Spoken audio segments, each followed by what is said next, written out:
عید کے موقع پر بھی اسرائیل کی جارحانہ کارروائیاں فلسطینیوں کے خلاف جاری ہیں۔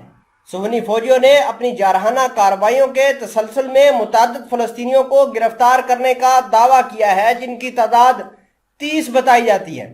اسرائیلی فوجیوں نے مختلف چھاپہ مار کارروائیوں میں درجنوں فلسطینیوں کو گرفتار کرنے کا دعویٰ کر دیا ہے۔ ایران کی پریس ایجنسی کے مطابق صہیونیوں نے اپنی ترقیاتی اہداف کے حصول کے لیے آئے روز فلسطین کے مختلف علاقوں پر حملہ کرتے ہیں اور فلسطینیوں کو شہید، اس کے ساتھ زخمی اور گرفتاری کرتے ہیں۔ فلسطینی میڈیا نے فلسطینی قیدی کلب کے حوالے سے بتایا کہ اسرائیلی فوج نے آج شب رام اللہ، تل کریم، بیت الحلم اور خلیل شہروں سے 13 مزید فلسطینیوں کو گرفتار کیا ہے، جنہیں پچھلے 24 گھنٹوں کے دوران ٹوٹل گرفتاریوں کی تعداد 30 بتائی جا رہی ہے۔ یروشلم کے مشرقی حصے اور اس کے آس پاس کے دیہاتوں سے بعض سابق فلسطینی قیدیوں سمیت 17 افراد کو گرفتار بھی کر لیا ہے۔ فلسطینی کارکنوں نے زور دے کر کہا ہے کہ مغربی کنارے میں فلسطینیوں کی جدوجہد کو دبانے کے لیے صہیونی آزاد کیے گئے فلسطینیوں اور ان کے اہل خانہ کو نشانہ بنا رہے ہیں۔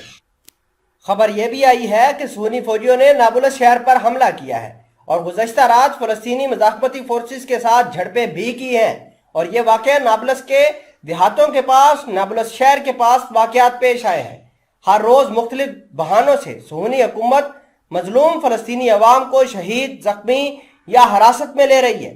فلسطینی بھی ان جرائم کے جواب میں یہودیوں کے خلاف کارروائیاں کرتے ہوئے جا رہے ہیں۔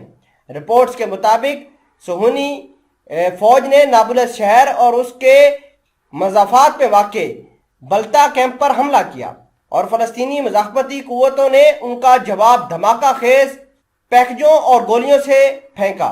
فلسطینی ہلال احمر نے اطلاع دی ہے کہ صہیونی فوجیوں کی فائرنگ کے نتیجے میں کم از کم ایک شخص زخمی ہوا ہے اور اسے ہسپتال منتقل کیا گیا ہے۔ رپورٹ کے مطابق صہیونی فوجیوں نے نابلس اور بلتا کیمپ پر حملے میں متعدد فلسطینیوں کو گرفتار بھی کر لیا ہے۔ یہ حملہ ایسے وقت میں ہوا ہے جب چند گھنٹے قبل صہیونی میڈیا نے خبر دی تھی کہ صہیونی حکومت کی سیکورٹی فورسز مغربی کنارے کے شمال میں ایک آپریشن پر غور کر رہی ہے۔ اس سے پہلے صہیونی صرف مقبوضہ علاقوں کے جنوب اور غزہ کے علاقوں میں فلسطینیوں کے ساتھ برسرے پیکار تھی، لیکن اب فلسطین کے مشرق میں مغربی کنارہ بزدل صہیونیوں کی پناہ گاہ بن چکا ہے، کیونکہ اس کے نوجوان مسلح ہوتے ہیں۔